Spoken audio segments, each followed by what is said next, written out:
अमीर बाप की बेटी ने जिस पति को गरीब कहकर ठुकरा दिया। वह जब डीएसपी बना तो लड़की सड़क किनारे चाय और समोसे बेच रही थी। फिर आगे क्या होता है? दोस्तों, जीवन एक यात्रा है जहां हर मोड़ पर हमें अपने फैसलों का बोझ उठाना पड़ता है।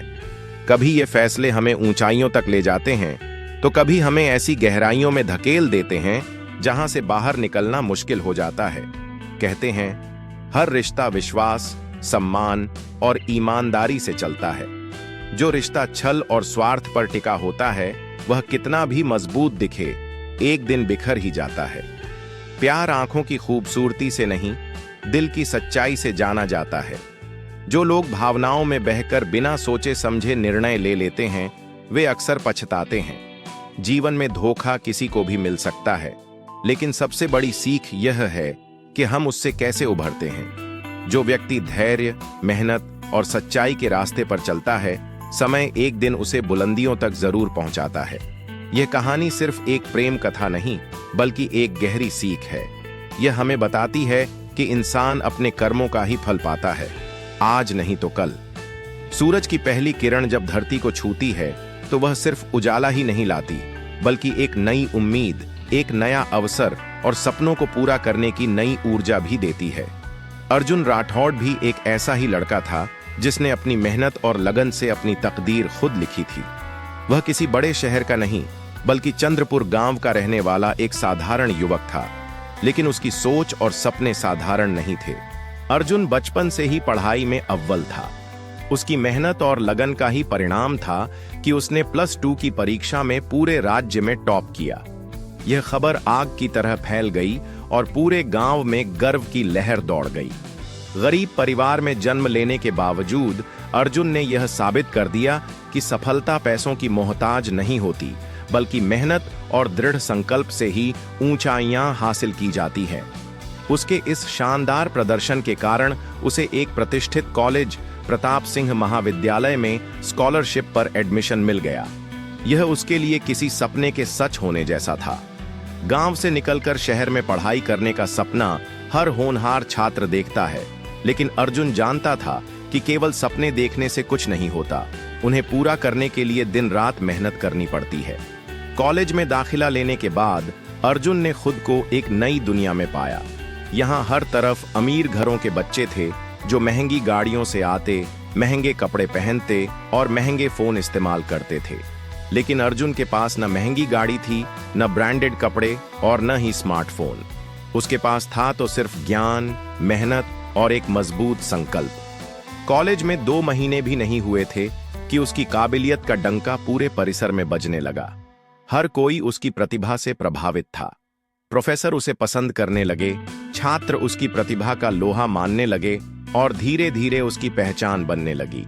सबको लगने लगा कि यह लड़का यदि इसी तरह मेहनत करता रहा तो किसी ऊंचे पद पर जरूर पहुंचेगा। उसी कॉलेज में पढ़ती थी प्रियंका, जो एक बेहद अमीर घर की बेटी थी। उसके पिता सुरेश चौहान शहर के नामी बिजनेसमैन थे। प्रियंका हर दिन एक नई कार में कॉलेज आती, उसके पास महंगे ब्रांड के कपड़े और फोन होते थे और उसकी जिंदगी ऐशो आराम से भरी हुई थी। लेकिन यह सब होते हुए भी उसकी नजरें हमेशा उस साधारण कपड़े पहने, किताबों में खोए रहने वाले अर्जुन पर टिक जाती। प्रियंका को अर्जुन का आत्मविश्वास, उसकी मेहनत और उसकी ईमानदारी बहुत पसंद आई। यह पहली बार था जब उसने किसी को दिल से चाहा था, न कि उसकी दौलत देखकर। उसे अर्जुन की सीधी सादी जीवन शैली, उसकी संघर्ष भरी कहानी और उसकी आंखों में चमकते सपने बहुत भा गए। एक दिन प्रियंका से रहा नहीं गया। उसने अर्जुन को कॉलेज के गार्डन में बुलाया और बिना कुछ सोचे समझे बोल पड़ी, अर्जुन, मैं तुमसे प्यार करती हूं और मैं तुमसे शादी करना चाहती हूं। अर्जुन के लिए यह किसी बिजली के झटके से कम नहीं था। वह अवाक रह गया। यह सुनकर वहां खड़े कुछ छात्र भी हैरान रह गए, क्योंकि एक अमीर घर की बेटी ने एक साधारण लड़के को खुलेआम प्रपोज कर दिया था। अर्जुन ने गहरी सांस ली और बेहद शांत स्वभाव में प्रियंका से कहा, प्रियंका, यह बचपना छोड़ो, हमारा कोई मेल नहीं है। तुम एक अमीर परिवार से हो और मैं एक साधारण किसान का बेटा। तुम्हारी गाड़ी का महीने भर का खर्चा हमारे पूरे परिवार के खर्चे के बराबर है। प्रियंका की आंखों में आंसू आ गए, लेकिन उसने भी हार मानने से इनकार कर दिया। उसने ठान लिया था कि वह अर्जुन को हर हाल में अपना बनाएगी। दोस्तों कहते हैं, प्यार कोई गलत चीज नहीं, लेकिन किसी का सपना तोड़कर उसके रास्ते में रुकावट बनकर किया गया प्यार कभी सफल नहीं होता। अर्जुन जानता था कि अभी उसका लक्ष्य बड़ा था और वह किसी भी भावनात्मक बंधन में नहीं पड़ सकता था। प्यार जब सच्चा होता है तो उसमें तर्क और तकरार की जगह सिर्फ समर्पण होता है, लेकिन जब प्रेम किसी जिद में बदल जाए तो वह एक नए मोड़ पर ले जाता है, या तो खुशी की ओर या फिर अंधकार में डुबो देता है। प्रियंका का प्यार समर्पण था या जिद, यह समय ही तय करने वाला था। उसने अपनी भावनाओं को इतनी गहराई से महसूस किया कि उसे इस दुनिया की कोई भी शक्ति अर्जुन से दूर नहीं कर सकती थी। लेकिन प्यार केवल दिल की भावना नहीं, बल्कि जिम्मेदारी और समझदारी का संगम होता है। अर्जुन के लिए यह सब इतना आसान नहीं था। जब प्रियंका ने अपने अमीर घर की परवाह किए बिना अर्जुन से शादी की जिद ठानी, तो वह यह भूल गई कि सिर्फ प्यार से घर नहीं चलता, बल्कि आपसी समझ, सामंजस्य और वास्तविकता का एहसास भी जरूरी होता है। अर्जुन ने उसे समझाने की कोशिश की। प्रियंका, मैं जानता हूं कि तुम्हारी भावनाएं सच्ची हैं, लेकिन हमारे रास्ते अलग अलग हैं। तुम ऐशो आराम में पली बढ़ी हो और मैं संघर्ष की दुनिया से आया हूं। तुम्हें क्या लगता है कि तुम इस जिंदगी को सहजता से अपना सकोगी? लेकिन प्रियंका ने बिना सोचे कहा, मुझे कुछ नहीं पता, बस इतना जानती हूं कि मैं तुमसे प्यार करती हूं और तुम ही से शादी करूंगी। अर्जुन उसकी दृढ़ता देखकर हैरान था। यह हठ था या सच्चा प्रेम, वह नहीं समझ पा रहा था। उसने प्रियंका से दूरी बनाने की कोशिश की, उसे यह यकीन दिलाने की कोशिश की कि यह फैसला जल्दबाजी में लिया गया है। लेकिन भावनाओं के आवेग में बहती प्रियंका के लिए उसकी कोई भी बात मायने नहीं रखती थी। प्रियंका घर लौटी, लेकिन उसकी आंखों के सामने सिर्फ अर्जुन का चेहरा घूम रहा था। उसने तुरंत अपने माता पिता से कहा, मम्मी पापा, मैं अर्जुन से शादी करना चाहती हूं। यह सुनते ही उसके पिता सुरेश चौहान चौंक गए। बेटी, तुम होश में तो हो? वह एक गरीब परिवार का लड़का है। तुम्हें जो ऐशो आराम मिला है वह वहां नहीं मिलेगा। तुम वहां कैसे रह पाओगी? प्रियंका ने दृढ़ता से जवाब दिया, मुझे किसी ऐशो आराम की जरूरत नहीं। मैं अर्जुन के साथ रह सकती हूं, चाहे जैसी भी परिस्थितियां हों। लेकिन माता पिता इस रिश्ते के लिए तैयार नहीं थे। उन्होंने प्रियंका को समझाने की बहुत कोशिश की, लेकिन जब दिल किसी पर आ जाए तो उसे दुनिया की कोई भी समझाइश नहीं बदल सकती। प्रियंका ने खुद को अपने कमरे में बंद कर लिया, न कुछ खाया, न किसी से बात की। प्रियंका उनकी लाडली बेटी थी। माँ बाप के लिए अपनी औलाद की जिद के आगे झुकना मजबूरी बन जाता है। आखिरकार पिता ने भारी मन से कहा, अगर यही तुम्हारी खुशी है तो ठीक है, कल हम अर्जुन के घर रिश्ता लेकर चलेंगे। जैसे ही प्रियंका ने यह सुना, वह दौड़कर आई और अपने पिता से लिपट गई। दूसरे दिन चमचमाती कारों का काफिला चंद्रपुर गांव के एक छोटे से घर के सामने आकर रुका। सूट बूट पहने कुछ लोग बाहर निकले। अर्जुन के माता पिता देवेंद्र राठौड़ और सविता देवी उन्हें देखकर सहम गए। इतना बड़ा आदमी हमारे छोटे से घर में क्यों आया होगा? जब उन्होंने बताया कि वे अपनी बेटी का रिश्ता लेकर आए हैं, तो अर्जुन के माता पिता को राहत भी मिली और चिंता भी। आपकी और हमारी कोई बराबरी नहीं, फिर यह रिश्ता कैसे चलेगा? अर्जुन के पिता ने संकोच से पूछा। लेकिन प्रियंका के पिता ने साफ कहा, मेरी बेटी सिर्फ अर्जुन से शादी करना चाहती है। हमने उसे समझाने की बहुत कोशिश की, लेकिन वह तैयार नहीं हुई। हमने फैसला कर लिया है कि अगर अर्जुन भी तैयार हो तो हम इनकी शादी कर देंगे। अर्जुन के माता पिता ने अर्जुन को बुलाया। वे चाहते थे कि वह अपनी मर्जी से फैसला ले। अर्जुन ने प्रियंका को देखा। उसकी आंखों में सच्चा प्रेम था, न कोई लालच, न कोई स्वार्थ। अर्जुन ने सोचा, क्यों ना इसे एक मौका दिया जाए? शायद प्रियंका सच में मेरी जिंदगी का हिस्सा बनने के लिए तैयार है। आखिरकार दोनों की शादी के लिए हामी भर दी गई। देखते ही देखते पूरे गांव में शादी की धूम मच गई। प्रियंका और अर्जुन की शादी धूमधाम से हुई। शादी के बाद प्रियंका नए घर में आ गई। वह बहुत सारा दहेज लेकर आई थी, महंगे गहने, घर के लिए सुख सुविधाएं और ढेर सारा पैसा।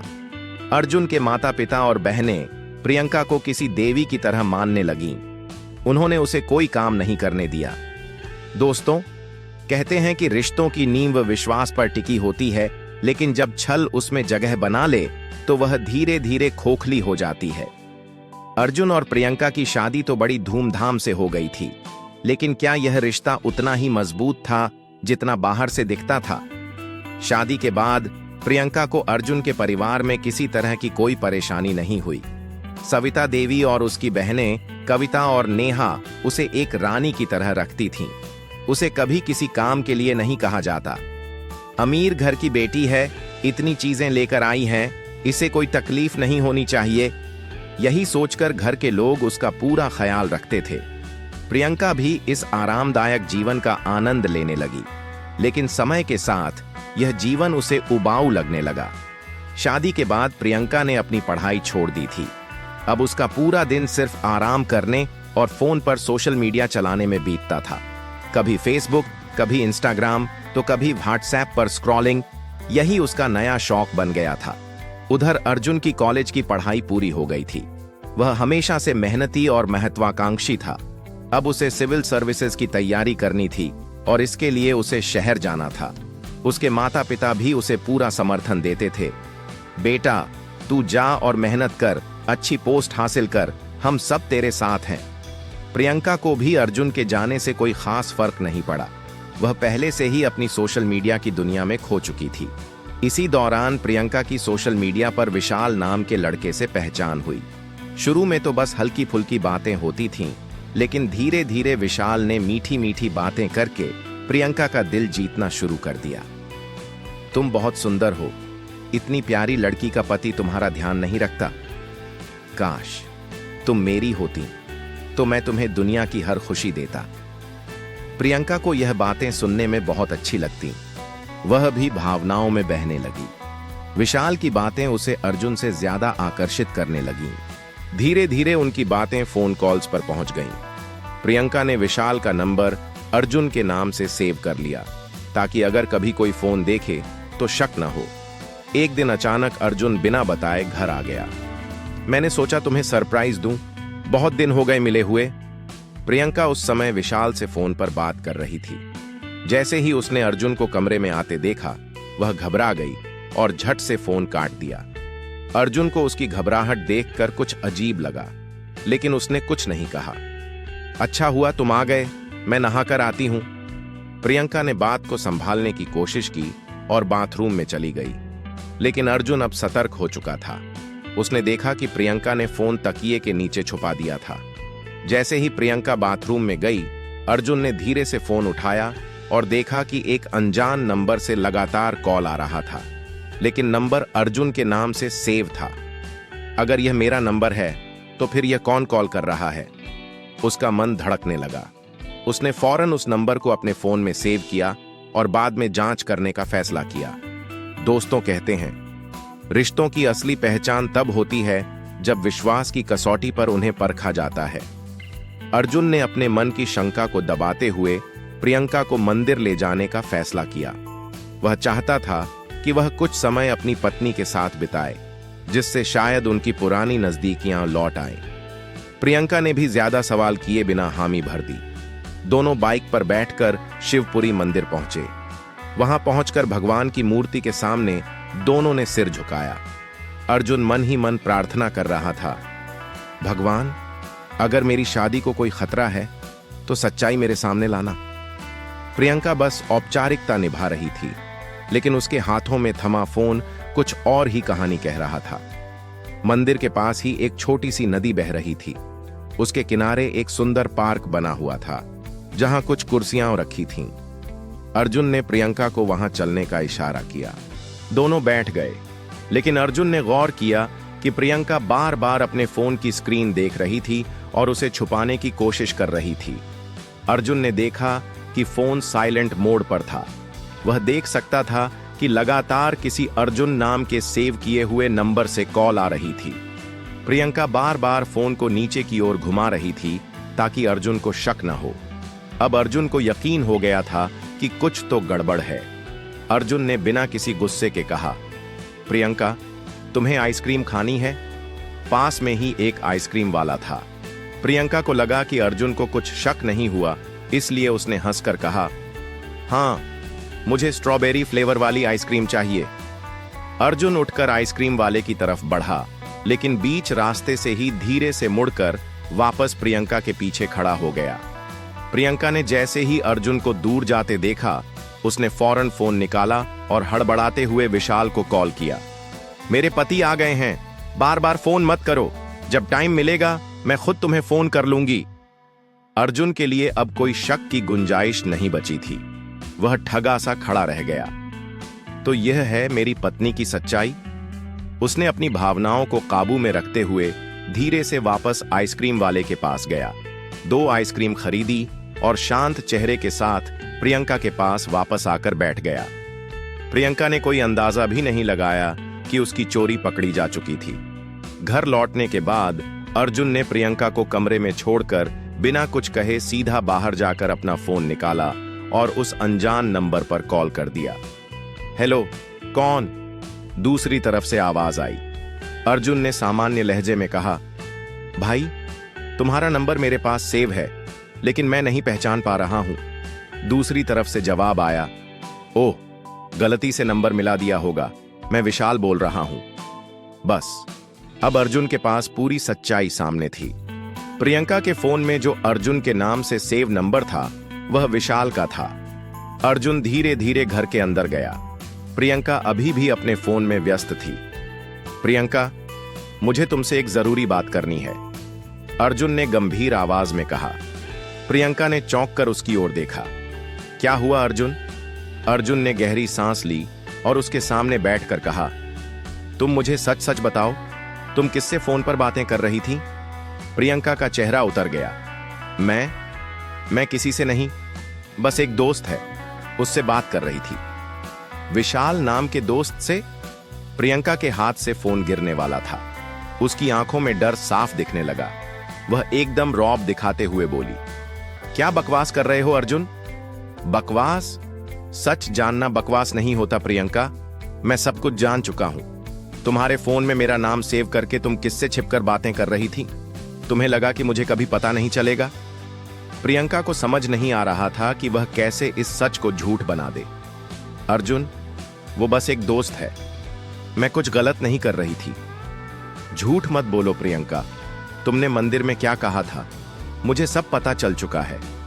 दोस्तों, कभी कभी इंसान अपनी गलती का एहसास तब करता है जब उसे वापस लौटने का कोई रास्ता नहीं बचता। अर्जुन की आंखों में गहरी उदासी थी। उसने प्रियंका को रंगे हाथों पकड़ लिया था, लेकिन वह चाहता था कि वह खुद अपनी गलती माने, ताकि शायद रिश्ता टूटने से बच जाए। लेकिन जब इंसान गलत होता है तो वह अक्सर अपनी गलती को स्वीकार करने के बजाय गुस्से से बचाव करता है। प्रियंका भी यही कर रही थी। अर्जुन की बातें सुनकर प्रियंका चिड़चिड़ी हो गई। तुम मुझ पर शक कर रहे हो? क्या तुम्हें मुझ पर भरोसा नहीं है? उसने तेज आवाज में कहा। अर्जुन ने कहा, प्रियंका, जब रिश्ते में झूठ शामिल हो जाता है तो भरोसा टूट जाता है। प्रियंका अब गुस्से में थी। उसकी तेज आवाज सुनकर घर के लोग भी इकट्ठा हो गए। सभी यह जानकर हैरान रह गए कि प्रियंका का किसी और से संबंध था, लेकिन अर्जुन ने अब बहस करना जरूरी नहीं समझा। वह बस इतना बोला, मैं अब वापस अपनी पढ़ाई पर ध्यान देना चाहता हूं। तुम्हें सोचना चाहिए कि तुमने क्या किया है। प्रियंका ने कुछ नहीं कहा। वह गुस्से में घर छोड़कर मायके चली गई। अर्जुन ने सोचा कि प्रियंका शायद कुछ दिन मायके में रहकर शांत हो जाएगी और फिर वापस लौट आएगी। लेकिन 2-3 दिन बाद उसकी मां का फोन आया। बेटा, प्रियंका अपने मायके से भाग गई है, वह उस लड़के के साथ चली गई है। अर्जुन के लिए यह खबर एक तगड़े झटके की तरह थी, लेकिन वह भीतर से पहले ही टूट चुका था। चलो, जो हुआ सो हुआ, भगवान ने जैसा चाहा वैसा ही हुआ, उसने खुद को समझाया। अब वह अपनी पूरी ताकत से अपनी पढ़ाई पर फोकस करने लगा। अर्जुन ने खुद को पूरी तरह से बदलने का फैसला कर लिया। पिछले धोखे को भुलाकर उसने अपने करियर पर ध्यान देना शुरू किया। लगभग 2 सालों तक उसने सिविल सर्विस परीक्षा के लिए कड़ी मेहनत की। उसने कई परीक्षाएं दी, कई बार असफल हुआ, लेकिन हार नहीं मानी। आखिरकार वह अपने अंतिम प्रयास में सफल हुआ और DSP, deputy superintendent of police बन गया। समय बीतता गया। प्रियंका को गए हुए 5 साल हो चुके थे। अर्जुन अब अपने काम में व्यस्त था। उसने फिर से शादी कर ली थी और अब उसकी नई पत्नी अनामिका उसके जीवन में थी। एक दिन जब वह अपने सरकारी वाहन से गुजर रहा था तो उसकी नजर एक रेलवे स्टेशन के बाहर पड़ी। वहां एक छोटी सी दुकान थी जिसमें एक महिला चाय और समोसे बना रही थी। अर्जुन की निगाहें अचानक ठहर गईं। उसने ड्राइवर से कहा, राम प्रसाद, गाड़ी रोको। गाड़ी रुक गई। अर्जुन ने खिड़की से बाहर झांककर उस महिला को गौर से देखा। यह कोई और नहीं बल्कि प्रियंका थी। अर्जुन कुछ पलों तक उसे देखता रहा। जो लड़की कभी महल जैसी कोठी में पली बढ़ी थी, आज वह रेलवे स्टेशन के बाहर एक छोटी सी दुकान में समोसे बेच रही थी। प्रियंका ने अपने हाथों से चाय बनाई, समोसे तले, फिर एक टोकरी में रखकर स्टेशन के अंदर चली गई। अर्जुन अब भी खिड़की से बाहर देख रहा था। ड्राइवर ने पूछा, साहब, कोई जान पहचान वाली है क्या? अर्जुन ने एक हल्की मुस्कान के साथ कहा, चलो आगे बढ़ो। ड्राइवर ने गाड़ी आगे बढ़ा दी। दोस्तों, अर्जुन ने अपनी जिंदगी से एक सबक सीखा था। जो हमें छोड़कर चला जाता है वह कभी हमारे लिए बना ही नहीं था। बेवफाई का कोई भविष्य नहीं होता। इंसान चाहे जितना भी खुशफहमी में रहे, जो इंसान अपनी मेहनत से आगे बढ़ता है, समय एक दिन उसे सफलता जरूर देता है। कभी कभी इंसान को अपनी गलती का एहसास तब होता है जब उसे सुधारने का कोई मौका नहीं बचता। कभी कभी जिंदगी हमें हमारे ही फैसलों का आईना दिखाती है, लेकिन तब तक बहुत देर हो चुकी होती है। अर्जुन अपनी ड्यूटी में व्यस्त था। अब वह डीएसपी बन चुका था और पूरे आत्मविश्वास के साथ अपने कर्तव्यों का पालन कर रहा था। एक दिन उसे खबर मिली कि एक अपराधी को पकड़ते समय पुलिस की गोली उसके दोनों पैरों में लगी है और उसे अस्पताल में भर्ती कराया गया है। यह केस अर्जुन की देखरेख में था, इसलिए वह नियमित रूप से अस्पताल जाकर उसकी स्थिति की निगरानी कर रहा था। दोस्तों, जब अर्जुन अस्पताल में था तब एक और एक्सीडेंट केस आता है। एक घायल महिला को स्ट्रेचर पर लाया गया। डॉक्टरों ने उसका प्राथमिक उपचार किया और उसे अस्पताल से छुट्टी देने की तैयारी करने लगे। उसी समय अर्जुन का अस्पताल में आना हुआ। उसकी नजर उस मरीज पर पड़ी जो बेहोश थी, लेकिन जैसे ही उसने ध्यान से देखा उसके कदम ठिठक गए। यह तो प्रियंका है, जिस लड़की ने उसे छोड़ दिया था, जिसके लिए वह कभी रोया था। आज वह अस्पताल में बेहोश पड़ी थी। अर्जुन ने तुरंत डॉक्टर से कहा, इसे अस्पताल से बाहर मत निकालो, इसका सही इलाज करो। जो भी खर्चा आएगा वह मुझसे ले लेना। डॉक्टर ने सिर हिलाया और मरीज को आईसीयू में भर्ती कर दिया। अर्जुन ने एक बार फिर प्रियंका को देखा। उसके चेहरे पर चोट के निशान थे, कपड़े गंदे और फटे हुए थे और वह बेहद कमजोर लग रही थी। डॉक्टरों ने उसका अच्छे से इलाज शुरू कर दिया। क्या यही हाल होता है जब इंसान अपने ही फैसलों के कारण गिर जाता है? इधर 2 दिन बाद प्रियंका को होश आया। उसकी आंखें खुलीं तो वह एक साफ सुथरे और बड़े अस्पताल के कमरे में थी। उसने चारों तरफ देखा। इतने बड़े अस्पताल में मुझे कौन लाया? डॉक्टर अंदर आए और बोले, डीएसपी साहब ने तुम्हें भर्ती कराया। उन्होंने ही कहा था कि तुम्हारा पूरा इलाज अच्छे से किया जाए। प्रियंका चौंक गई। डीएसपी साहब? डॉक्टर ने कहा, हाँ, अगर मिलना चाहती हो तो वह अभी पास वाले कमरे में है। प्रियंका हड़बड़ाकर उठी। उसके दिल की धड़कन तेज हो गई थी। वह धीरे धीरे उस कमरे की तरफ गई जहां डीएसपी थे।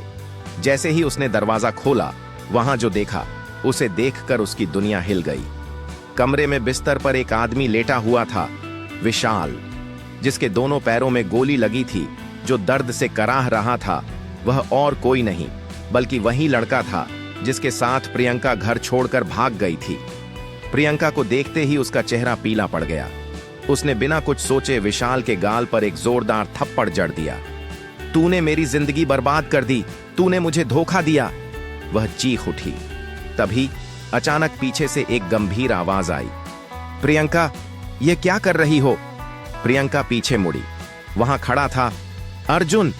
प्रियंका ने अर्जुन को देखा तो उसकी आंखों से आंसू बहने लगे। अर्जुन, मैं बहुत बड़ी गलती कर चुकी हूं, अर्जुन ने शांत स्वर में कहा। गलती? प्रियंका, जो तुमने किया वह सिर्फ गलती नहीं बल्कि विश्वासघात था। तुमने प्यार और मोह में फर्क नहीं किया और आज देखो तुम कहां खड़ी हो। प्रियंका खुद को रोक नहीं पाई। वह अर्जुन के पैरों में गिर गई और फूट फूट कर रोने लगी। मुझे माफ कर दो अर्जुन, मुझे समझ नहीं आया कि मैंने क्या खो दिया था। गलत फैसले इंसान को वहां ले जाते हैं जहां से लौटना आसान नहीं होता। अर्जुन ने प्रियंका को धीरे धीरे उठाया और बेड पर बिठा दिया। उसकी हालत देखकर अर्जुन के मन में सहानुभूति तो थी, लेकिन पुराने जख्म फिर से हरे हो गए थे। पहले पानी पियो और शांति से बैठो, अर्जुन ने कहा। प्रियंका ने कांपते हाथों से गिलास उठाया और धीरे धीरे पानी पिया। अर्जुन की आंखों में सवाल थे जो वह अब पूछे बिना रह नहीं सकता था। प्रियंका, बताओ, इन 5 सालों में तुम्हारे साथ क्या हुआ? प्रियंका ने उसकी आंखों में देखा और उसकी आंखों से गहरे पछतावे के आंसू बह निकले। अर्जुन, जब मैं तुम्हारे साथ थी तब मुझे सोशल मीडिया की चकाचौंध में बहने की आदत हो गई थी। मैं वहां नए नए लोगों से मिलती थी और उन्हीं में से एक था विशाल। वह मेरी हर बात पर तारीफ करता था, मुझे अपनी चिकनी चुपड़ी बातों में बहला लेता था। उसने मुझे विश्वास दिलाया कि वह मुझसे सच्चा प्यार करता है और मुझे हमेशा खुश रखेगा। धीरे धीरे हमारी बातें फोन पर होने लगीं और फिर मुझे लगा कि मैं उससे सच्चा प्यार करने लगी हूं। जब यह बात तुम्हें पता चली तब मैंने खुद को सही साबित करने के बजाय तुम्हें छोड़कर मायके जाने का फैसला किया। अर्जुन बिना कुछ बोले सुन रहा था। प्रियंका ने आगे कहा, जब मैं मायके गई तो विशाल ने मुझसे कहा कि अगर मैं सच में उससे प्यार करती हूं तो कुछ पैसे और गहने लेकर उसके पास आ जाऊं। उसने कहा था कि उसके पिता उससे नाराज हैं और हमें अपनी जिंदगी खुद बसानी होगी। मुझे लगा कि यह सच्चा प्यार है और मैंने अपने घर से पैसे और गहने लेकर उससे मिलने का फैसला किया। लेकिन जैसे ही मैंने उसे पैसे दिए वह दिन ब दिन बदलने लगा। धीरे धीरे उसने मेरे पैसे खर्च करवा दिए और एक रात वह सब कुछ लेकर भाग गया। मैंने उसे बहुत ढूंढा लेकिन वह कहीं नहीं मिला। अर्जुन, जब विशाल मुझे छोड़कर चला गया तब मुझे समझ आया कि मैंने कितनी बड़ी गलती कर दी। मैं वापस अपने मायके गई लेकिन माँ बाप ने मुझे अपनाने से इनकार कर दिया। उन्होंने कहा कि जब मैंने उनकी इज्जत की परवाह नहीं की तो अब वे मेरी परवाह क्यों करें। उन्होंने मुझे घर से निकाल दिया और कह दिया कि आज से मैं उनके लिए मर चुकी हूं। अब मेरे पास कोई रास्ता नहीं बचा था। मैं अकेली थी, बेसहारा थी और भूख से तड़प रही थी। फिर मैंने रेलवे स्टेशन पर एक चाय समोसे की दुकान लगा ली और अपना गुजारा करने लगी। सोचा था कि जिंदगी किसी तरह कट जाएगी, लेकिन फिर एक्सीडेंट हो गया और मैं अस्पताल आ गई। अर्जुन ने उसकी बात ध्यान से सुनी। प्रियंका, तुमने जिस रास्ते को चुना था उसने तुम्हें यहां ला खड़ा किया है। प्यार केवल मीठी बातों से नहीं चलता, उसमें सच्चाई, विश्वास और सम्मान होना जरूरी होता है। जो इंसान तुम्हें प्यार का झूठा सपना दिखाकर चला गया, आज उसी की वजह से तुम्हारी यह हालत है। प्रियंका ने आंसू पोंछे और धीरे धीरे कहा, अर्जुन, क्या अब भी मेरे लिए कोई रास्ता बचा है? क्या मैं वापस अपनी जिंदगी को संवार सकती हूं? अर्जुन ने गहरी सांस ली और जवाब दिया, हर इंसान को दूसरा मौका मिलता है, लेकिन यह तुम्हें तय करना होगा कि अब तुम अपने फैसले समझदारी से लोगी या फिर से किसी धोखे में बह जाओगी। मैं तुम्हारी मदद नहीं कर सकता, लेकिन तुम्हें खुद अपनी जिंदगी फिर से बसानी होगी। प्रियंका ने हिम्मत जुटाकर पूछा, अर्जुन, क्या तुम अब भी मुझे माफ कर सकते हो? अर्जुन ने शांत स्वर में जवाब दिया, माफ करने के लिए मेरे दिल में कोई गुस्सा नहीं है, लेकिन अब मेरी जिंदगी अलग है। मेरी शादी हो चुकी है और मैं आगे बढ़ चुका हूं। प्रियंका की आंखों में एक अधूरी उम्मीद झलक रही थी, लेकिन अब उसका कोई अर्थ नहीं था। तुम्हें अपनी गलती का एहसास हो गया, यही काफी है। अब जाओ और खुद को फिर से खड़ा करो। प्रियंका सिर झुकाकर बोली, शायद अब मेरी किस्मत में पछतावा ही रह गया है। प्रियंका वहां से उठी और बाहर चली गई। अब उसके पास कोई सहारा नहीं था, लेकिन अब वह जान चुकी थी कि उसे अपने जीवन को खुद संवारना होगा। अर्जुन ने अपनी टोपी पहनी और अपने ड्यूटी की ओर बढ़ गया। जो लोग हमें छोड़कर चले जाते हैं वे लौट कर आते तो हैं, लेकिन तब तक बहुत देर हो चुकी होती है। झूठ और धोखे की बुनियाद पर बनाया गया रिश्ता ज्यादा दिन नहीं टिकता। जो लोग मीठी बातों में बह जाते हैं वे अक्सर अपना सब कुछ खो बैठते हैं। हर इंसान को दूसरा मौका मिलता है, लेकिन उसके लिए मेहनत और सच्चाई का रास्ता अपनाना पड़ता है। गलत फैसले इंसान की पूरी जिंदगी बदल सकते हैं, इसलिए सोच समझकर फैसले लेने चाहिए। प्रियंका के पास पछतावे के सिवा कुछ नहीं बचा था, लेकिन अब वह अपने जीवन के अगले अध्याय की ओर बढ़ रही थी। शायद यह उसकी आखिरी सीख थी। तो दोस्तों, यह कहानी आपको कैसी लगी कमेंट में जरूर बताना। तो चलिए मिलते हैं आपसे अगली कहानी में अगली वीडियो में।